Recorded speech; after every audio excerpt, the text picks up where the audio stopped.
यहाँ पे मैं लगभग 50 से ऊपर प्रश्न लेकर आया हूँ, ठीक है, जिसको धराधर देखेंगे। कहता है निम्न में से कौन सा स्वास्थ्य का एक निर्धारक है, मतलब इनमें से कौन एक ऐसा है जो स्वास्थ्य को निर्धारित करता हो। समझ गए, पर्यावरण कारक, वजन, व्यवहार, स्थान। तो आपको पता है कि जो है हेल्थ के डिटर्मिनेंट में आपका पर्यावरण कारक, यानी पर्यावरण अगर स्वच्छता होगा तो आपका स्वास्थ्य बेहतर होगा, अगर पर्यावरण गड़बड़ा जाएगा तो आपका स्वास्थ्य गड़बड़ हो जाएगा। तो पर्यावरण कारक is the right answer. Okay, आगे चलिए, आगे प्रश्न बहुत शानदार है। कहता है निम्न में से कौन सा जीवित टीका नहीं है, मतलब इनमें से कौन सा एक जीवित टीका नहीं है। Polio, measles, BCG, DPT. तो माय डियर, डीपीटी आपका जो है जीवित टीका, लाइव वैक्सीन नहीं है, इस चीज को ध्यान में रखिए। ओके, आगे है, कहता है माय डियर यहाँ पे कि इफ यहाँ पे यदि कोई मानव रोग विश्व के सबसे बड़े क्षेत्र में फैल जाता है तो उससे क्या कहते हैं। अगर कोई मानव रोग, कोई ह्यूमन में होने वाला बीमारी विश्व के बड़े क्षेत्र में फैल जाता है, वैश्विक महामारी, उसे कहते हैं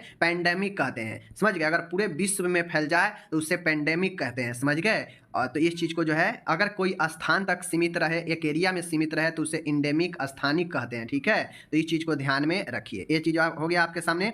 आगे चलिए, आगे आपके सामने प्रश्न है, बहुत शानदार प्रश्न है। कहता है health survey and development committee को किस नाम से भी जानते हैं। तो आपको पता है, मैं ना जाने कितने बार करा चुका हूं कि health survey and development committee को भोर कमेटी के नाम से भी जानते हैं। और ये कमेटी कब, कौन सा कमेटी को जो है भारत सरकार गठित किया, इसका जो है मैं इन सभी कमेटी का जो है एक ईयर बता चुका हूँ एक वीडियो में, कि कौन सा कमेटी को किस ईयर जो है गठित किया गया। तो वो वीडियो नहीं देखें तो जाकर जरूर देखिए। ओके, तो याद रखिएगा, health survey and development committee को भोर कमेटी भी कहते हैं। रोग की रोकथाम नियंत्रण किया जाता है। कहता है national vector borne disease control program में किस रोग की रोकथाम या नियंत्रण की जाती है। तो मलेरिया, कालाजार, डेंगू, मतलब जितने भी अर्थोपोडा मीन्स जितने भी जो है मक्खी, मच्छर, इन सब से जो भी बीमारी होगा वह जो है आपके इसी नेशनल वेक्टर बोर्न डिजीज के तहत उसे नियंत्रण किया जाता है। तो चाहे मलेरिया हो, डेंगू हो, कालाजार हो, सभी के सभी इसमें वेक्टर बोर्न डिजीज कंट्रोल में आ जाएगा। समझ गए,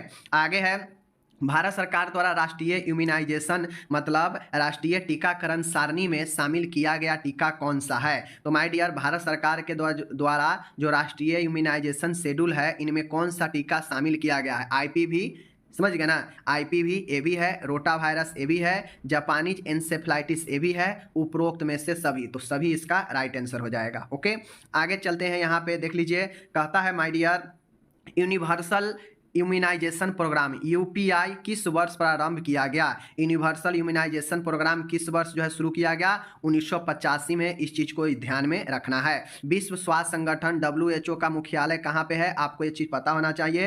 तो WHO का जो मुख्यालय है वह जिनेवा, स्विट्जरलैंड में है। इस चीज को ध्यान में रख लीजिए। ठीक है, आगे चलते हैं। आगे अच्छा प्रश्न है, मैदानी क्षेत्रों में एक PHC प्राइमरी हेल्थ सेंटर की स्थापना कितने जनसंख्या पर होता है। तो आपको पहले से पता है, मैदानी क्षेत्र की बात करेगा तो 30,000, अगर पहाड़ी और जनजाति क्षेत्र की बात करता तो 20,000 के जनसंख्या पर होता। समझ गए, आगे चलिए। कहता है भोजन में प्रोटीन का मुख्य कार्य क्या है, यानी भोजन में जो प्रोटीन हम लेते हैं तो उस प्रोटीन का मेनली कार्य क्या होता है। तो प्रोटीन का काम होता है ग्रोथ, विकास करना, वृद्धि और विकास का काम होता है। प्रोटीन का काम होता है वृद्धि और विकास करना। समझ गए, किसी समुदाय में अचानक से किसी बीमारी के केसेज में अत्यधिक वृद्धि होना क्या कहलाता है। माय डियर, कहता है कि किसी समुदाय में, मतलब मान गए किसी गांव में, ठीक है, किसी गांव में अचानक से कोई हैजा फैलने लगा, ठीक है, जिसे हम लोग कोलेरा कहते हैं। अचानक से घर के घर इससे तबाह है, पूरे गांव जो है इससे चपेट में आ गया है।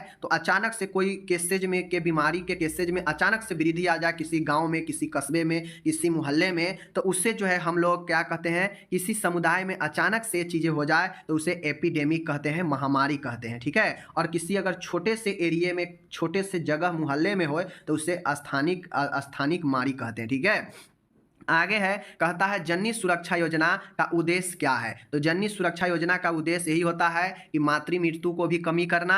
समझ गए, जननी और सुरक्षा योजना, ठीक है ना, जननी सुरक्षा योजना, तो मातृ मृत्यु दर को कम करना, शिशु मृत्यु दर को कम करना और संस्थागत प्रसव को बढ़ावा देना, मतलब हॉस्पिटल में ज़्यादा से ज़्यादा डिलीवरी हो, इसको बढ़ावा देना। इन सभी का उद्देश्य जो है आपका, इसलिए ये सभी हो जाएगा। तो JSY योजना का उद्देश्य इनमें से सभी हो जाएगा। ओके, आगे चलिए, आगे देखिए यहाँ पे माय डियर, यहाँ पे एक एक चीज़ को समझिए।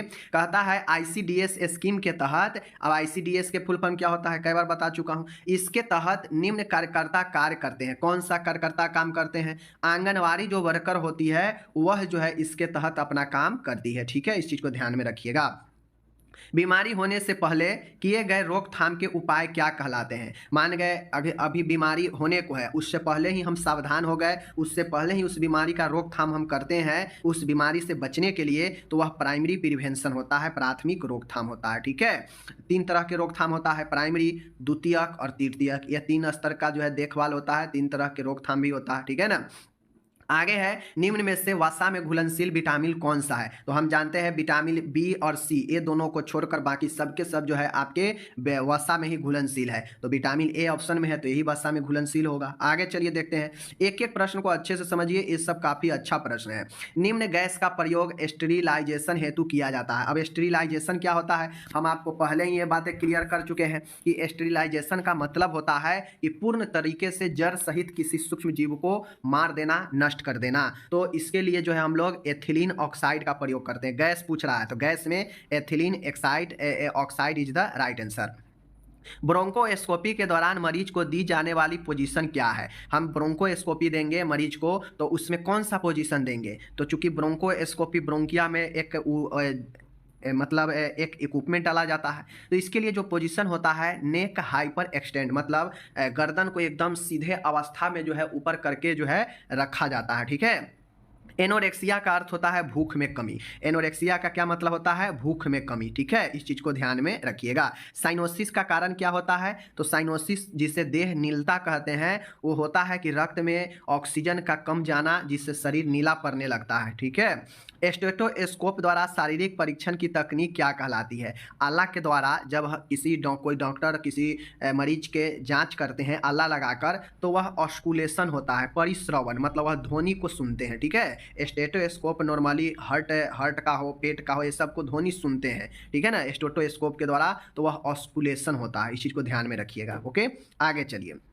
कहता है माय डियर, यहाँ पे एक और जबरदस्त प्रश्न है आपके सामने कि एंडोस्कोपी कैथेटर का स्टेरलाइजेशन का उपयोग करने का तरीका क्या है? कहता है एंडोस्कोपी कैथेटर का स्टेरलाइजेशन का उपयुक्त तरीका क्या है? मतलब एंडोस्कोपी जो नली होता है उसको अगर हमें विसंक्रमण करना है, कीटाणुनाशन करना है, संक्रमण से मुक्त करना है, तो उसमें कौन सा तरीका अपनाया जाता है? तो एंडोस्कोपिक कैथेटर को हम लोग 2% ग्लूटरल डिहाइड से जो है उसे स्टेरिलाइज करते हैं। समझ गए? ये ध्यान में रखिए। पर वैजिनल देख लीजिए, वैजिना के परीक्षण में किस पोजीशन का इस्तेमाल करते हैं? तो आपको पता होना चाहिए, महिला के गुप्तांग से संबंधित कोई भी परीक्षण होता है तो ज्यादातर उसमें लिथोटोमी पोजीशन ही अपनाया जाता है। समझ गए? एक वयस्क, एक एडल्ट का शरीर का तापमान कितना होता है? तो हमें पता है 98.6 फ़ारेनहाइट होता है, आपको पहले से पता है। ठीक है। आगे है ब्लड ट्रांसफ्यूजन, मतलब रक्त आदान में करने के लिए जो रक्त का स्टोरेज होता है वह कितना पर किया जाता है? मतलब ब्लड ट्रांसफ्यूजन करने वाला जो ब्लड होता है उसको कितना डिग्री सेंटीग्रेड टेम्परेचर पर हम उसे स्टोर करके रखते हैं? तो 2 से 6 डिग्री सेंटीग्रेड, इसको ध्यान में रखिएगा। ओके, आगे चलिए। कहता है कि कोल्ड स्पॉन्जिंग, मतलब ठंडक देने के लिए अगर किसी को बॉडी का तापमान बहुत ज़्यादा बढ़ जाता है तो उसे कोल्ड स्पॉन्जिंग करते हैं ना, तो उसके लिए तापमान पानी का कितना होना चाहिए? तो कोल्ड स्पॉन्जिंग है तो उसके लिए पानी का तापमान कम होना चाहिए, तो 70 डिग्री फ़ारेनहाइट पर जो है आपके इतना होनी चाहिए कोल्ड स्पॉन्जिंग के लिए। समझ गए? इस चीज़ को ध्यान में रखिएगा। आगे है समान अवस्था में टाइडल वॉल्यूम कितना होता है? माय डियर, नॉर्मल स्टेज में जो टाइडल वॉल्यूम होता है वह 500 ml होता है। यह चीज को ध्यान में रखिएगा, बहुत अच्छा प्रश्न है। कहता है सिग्मोइडोस्कोपी परीक्षण के दौरान मरीज को निम्न पोजीशन दी जाती है, यानी सिग्मोइडोस्कोपी करने में मरीज को कौन सा पोजीशन देते हैं? तो नी चेस्ट पोजीशन देते हैं। ध्यान में रख लीजिए, सिग्मोइडोस्कोपी में नी चेस्ट पोजीशन मरीज को देते हैं। ओके, आगे चलिए। अब यहाँ पे देख लीजिए आपके सामने में है साइकोलॉजी शब्द में साइका का क्या अर्थ है? माय डियर, साइकोलॉजी, लॉजी मतलब होता है विज्ञान, अध्ययन, और साइको मतलब होता है मन, आत्मा। ठीक है, तो ये जो है आपका साइकोलॉजी में साइका का अर्थ होता है आत्मा। ठीक है, इसको ध्यान में रखिएगा। आगे है माय डियर, कहता है कि मनोविज्ञान की प्रथम प्रयोगशाला की स्थापना डैश की थी। मतलब कहता है मनोविज्ञान की प्रथम जो लैब था उसका स्थापना किसने की? तो विल्हम वुंड ने। ठीक है, विल्हम वुंड ने जो है प्रथम प्रयोगशाला की स्थापना की मनोविज्ञान का। ठीक है, इस चीज को ध्यान में रखिएगा। आगे है, कहता है समाज सामाजिक संबंधों का जाल है, यह कथन किसका है? तो माय डियर यहाँ पे जो मैकावेयर एवं पेज के द्वारा ये कहा गया कि समाज जो है हमारा सामाजिक संबंधों का जाल है, तो मैकावेयर एवं पेज के द्वारा। ठीक है, ये याद रखिएगा। आगे है, बहुत अच्छा प्रश्न है, स्वास्थ्य सेवाओं की मूलभूत इकाई क्या है? तो आपको पता है स्वास्थ्य सेवाओं की जो मूलभूत इकाई है वह फैमिली को माना जाता है। परिवार जो होता है वह स्वास्थ्य सेवाओं का एक मूलभूत, एक जो है बेसिक यूनिट होता है, समझ गए ना? क्योंकि स्वास्थ्य जो है परिवार को ही जो है अच्छा लगता है देने में। जरूरतों की सिद्धांतों को किसने जो है आपको प्रतिपादित किया? तो आपको पता होगा मोस्ले ने जो है वह ह्यूमन के बेसिक नीड्स को इन्होंने ही जो है प्रतिपादित किया। बेसिक ह्यूमन नीड्स को, जरूरत के सिद्धांत को एच.एस. मोस्ले ने ही जो है प्रतिपादित किया। इसको ध्यान में रखना होगा। ओके, आगे है, जिन परिवारों में परिवार नर के अधिकतर माता या स्त्री में केंद्रित होते हैं क्या कहलाते हैं? कहता है जिन परिवारों में परिवार का जो सत्ता होता है वह अधिकतर माता या स्त्री के हाथ में हो तो उसे हम लोग किस प्रकार का परिवार कहेंगे? तो उसे मातृसत्तात्मक परिवार कहते हैं, यानी मैट्रियार्कल फैमिली कहते हैं। अगर स्त्री के हाथ में पावर हो, सत्ता हो घर में, घर चलाने का, तो उसे मातृसत्तात्मक कहेंगे, समझ गए? अगर पिता के हाथ में हो तो उसे पितृ सत्तात्मक परिवार कहते हैं, पितृ की ओर से सत्ता चलता है। ठीक है, आगे है, निम्न में से सकारात्मक पॉजिटिव इमोशन कौन सा है? तो पॉजिटिव वो इमोशन होता है जो आदमी को प्रेरित करता है, जो आदमी को खुशी दिलाता है। तो इनमें से देख लीजिए, एफेक्शन, स्नेह, प्यार, लगाव, ये सब क्या है? पॉजिटिव चीजें हैं। लेकिन डरना, क्रोध, ईर्ष्या, ये सब निगेटिव चीजें हैं। तो हमारा जो है पॉजिटिव चीजें स्नेह, प्यार हो जाएगा। सामाजिक स्तरीकरण का प्रकार नहीं है। कहता है कि सामाजिक स्तरीकरण का मतलब होता है कि समाज का बंटवारा किस आधार पर? तो धर्म के आधार पर गलत, वर्ग बिल्कुल सही है, जाति सही है, लिंग सही है। ठीक है, जाति ये स्तरीकरण। ओके, आगे है, कहता है माय डियर निम्न में से किसके द्वारा साइको एनालिटिक सिद्धांत का प्रतिपादित किया गया?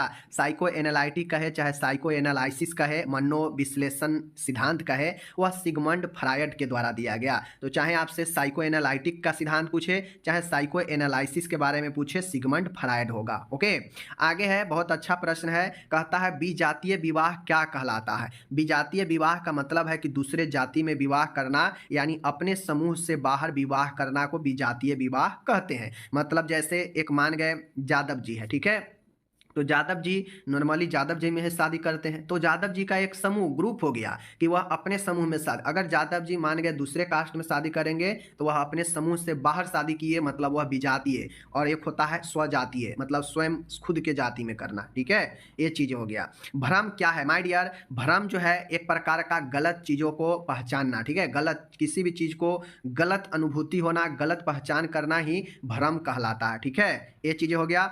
समाजशास्त्र के जनक कौन है? तो समाजशास्त्र के जनक अगस्ट काम्ते को माना जाता है, इसको याद रखिएगा। आगे है, कहता है स्कंध सोल्जर ज्वाइंट इनमें से कौन सा है? तो जो है pivot joint, hinge joint, plane joint, ball एवं सॉकेट ज्वाइंट। तो माय डियर सोल्जर ज्वाइंट, स्कंध संधि जो है बॉल और सॉकेट संधि, बॉल और सॉकेट ज्वाइंट। ओके, आगे याद रखिएगा, दाएं फुफ्फुस में कहता है राइट लंग्स में कितने खंड होते हैं? तो माय डियर राइट लंग में जो है कितने खंड होते हैं आपको तो आपके सामने में है, कहता है राइट लंग्स में कितने खंड होते हैं। ठीक है, तो राइट लंग्स में जो है आपके 3 खंड होते हैं। पूछेगा लेफ्ट लंग में कितने खंड होते हैं? तो 2 खंड होते हैं, याद रखिएगा। ठीक है, आगे कहता है हृदय का पेस मेकर किसे कहते हैं? तो आपको पता है एसे नोड जो है आपके नेचुरल नोड्स होता है जो कि हृदय को पेस मेकर कहते हैं। ठीक है, आगे का प्रश्न बहुत अच्छा प्रश्न है, सभी साइनोवियल ज्वाइंट क्या है? माय डियर सभी साइनोवियल ज्वाइंट जो है वह सिवाय किसके? कहता है सभी साइनोवियल ज्वाइंट है सिवाय, मतलब किसको छोड़कर एक जो है सभी के सभी जो है साइनोवियल ज्वाइंट है। तो माय डियर टेम्पोरोमेंडिबुलर ज्वाइंट जो है यह आपका साइनोवियल ज्वाइंट नहीं है। बाकी vertebra joint, wrist joint, radio ulnar joint, यह सब के सब जो है आपके साइनोवियल ज्वाइंट है, बट टेम्पोरोमेंडिबुलर ज्वाइंट नहीं है साइनोवियल ज्वाइंट। ठीक है, साइनोवियल ज्वाइंट का मतलब होता है कि जो फ्री से मूवमेंट कर सके। ठीक है, अल्फैक्टरी तंत्रिका से संबंधित है, तो अल्फैक्टरी मतलब घ्राण, सूंघने वाला से संबंधित है, इस चीज को ध्यान में रखिएगा। ओके, प्यूटरिड ग्लैंड कहाँ पे स्थित होता है? तो आपको पता है प्यूटरिड ग्लैंड आपके ब्रेन के आसपास निचले हिस्से में होता है और वहाँ पे एक एस्फेनॉइड बोन होता है, ठीक है। एस्फेनॉइड बोन के पास में जो है आपके प्यूटरिड ग्लैंड स्थित होता है। अच्छे से याद रखिएगा, जो मटर के दाने के आकार में होता है, ठीक है, जिसमें एंटेरियर और पोस्टेरियर होता है, दो भाग, ठीक है। क्रेनियल भाग है खोपड़ी का, क्रेनियल जो है आपके खोपड़ी का भाग है। इसी क्रेनियल में हमारा दिमाग जो है स्थिर होता है, समझ गए ना, इस चीज़ को ध्यान में रखिएगा। कोलोन का प्रथम भाग क्या है? अब आपको पता है कि कोलोन जो है बड़ी आंत का है भाग, ठीक है, और कोलोन का प्रथम भाग क्या होता है? वह सिक्कम होता है, ठीक है, सिक्कम होता है। और अपेंडिक्स जो है आपके इसी सिक्कम के साथ जुड़ा हुआ रहता है, समझ गए ना। मानव में कपालीय तंत्रिका यानी क्रेनियल नर्व्स ह्यूमन बॉडी में कितने होते हैं? तो जोड़ी की बात करेगा तो पेयर 12 जोड़ी में होता है। कुल संख्या में कहेगा तो 24 हो जाएगा, समझ गए, ध्यान में रखिएगा।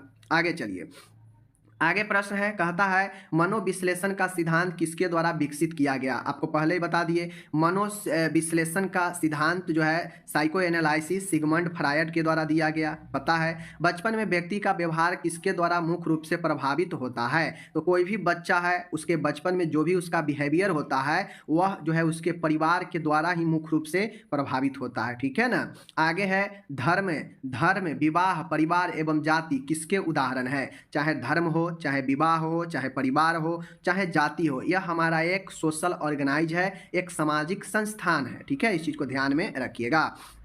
आगे है, कहता है किसी कार्य को करने की विशिष्ट क्षमता को क्या कहते हैं? तो कोई भी व्यक्ति काम करता है तो वह अपने बुद्धि के क्षमता के हिसाब से ही काम करता है। तो किसी भी व्यक्ति के कार्य करने की जो विशिष्ट क्षमता होती है वह उसका जो है बुद्धि ही कहलाता है। जितना जिसके पास बुद्धि है उतना दिमाग लगा के काम करता है, ठीक है, और उतना सफल होता है, समझ गए ना। चलिए आगे है, आगे है निम्न में से परिवार की विशेषता है, मतलब निम्न में से परिवार की विशेषता क्या है? तो परिवार की विशेषता है नामकरण सिस्टम यानी वंशावली चलता है, विवाह पर आधारित होता है, बिल्कुल सही है, आर्थिक आवश्यकताओं की भी पूर्ति होती है, तो ये भी बात है सही है, यानी इनमें से सभी जो है आपका राइट है। ओके, आगे है, कहता है निम्न में से प्राथमिक समूह का उदाहरण नहीं है। तो प्राथमिक समूह का उदाहरण कौन नहीं है? तो हम जानते हैं प्राथमिक समूह मतलब छोटा समूह, जिसके समूहों को हम आसानी से गिन सकते हैं, काउंट कर सकते हैं। तो जैसे परिवार हो गया, परिवार में अगर आपके 20 आदमी हैं तो फिक्स है 20 आदमी, आप आराम से अब 20 आदमी जान सकते हैं सबके बारे में। पड़ोस है, आपके पड़ोस में कितना घर आप जान जाइएगा तुरंत। आपके मित्र समूह, आपके पास कितने मित्र हैं ये भी जानते हैं। तो जिस चीज़ को हम जानते हैं, जिस चीज़ को हम आसानी से पता लगा सकते हैं कि 20 आदमी है, 15 आदमी है, 10 आदमी है, छोटा ग्रुप, तो उसे प्राथमिक समूह में कहते हैं, समझ गए, जिसके संबंधियों के बीच में डायरेक्ट रिलेशन हो। लेकिन जो बड़ा समूह हो जिसके बारे में हम आप पता नहीं लगा सकते हैं कि कितना बड़ा है, जिसमें बहुत सारे ऐसे होंगे जो जो इनडायरेक्टली भी संबंध रखते होंगे, तो इसमें राजनीतिक दल हो गया, राष्ट्र हो गया, समझ गए, सैनिक का टुकड़ा दल हो गया, तो ये सब जिसको हम पहचान नहीं पाते हैं, समझ नहीं पाएंगे, तो वह सब सेकेंडरी ग्रुप हो जाता है, ठीक है ना। चलिए आगे चलिए, आगे है, कहता है निम्न में से कौन सा लर्निंग का एक मुख्य थर्नडाइक नियम है? सीखने का एक मुख्य थर्नडाइक का नियम क्या है? तो आपको पता होगा कि थर्नडाइक के अनुसार अभ्यास का नियम, लॉ ऑफ एक्सरसाइज, यह थर्नडाइक का लर्निंग का एक नियम है, ठीक है। निम्न में से कौन सा स्वस्थ व्यक्ति का लक्षण है? तो स्वस्थ व्यक्ति संवेगात्मक परिपक्वता होता है, मैच्योरिटी होता है, इमोशनल रूप से मजबूत होता है, आत्मविश्वास होता है व्यक्ति के अंदर, तनाव सहने में सक्षम होता है। इसलिए एक स्वस्थ व्यक्ति में सभी के सभी लक्षण होगा। ओके, आगे है, यहाँ पे देख लीजिए, आखिरी प्रश्न है, वर्ग व वर्ग संघर्ष की अवधारणा निम्न द्वारा दी गई। कहता है वर्ग व वर्ग संघर्ष चलते रहता है, इसकी अवधारणा किसने के द्वारा दिया गया? तो कार्ल मार्क्स के द्वारा यह कहा गया कि वर्ग बाय वर्ग जो है संघर्ष चलते रहता है, तो यह कार्ल मार्क्स के द्वारा जो है दिया गया अवधारणा है। तो इस आप पढ़िए जो भी हो, ठीक है ना। मिलते हैं आपसे अगले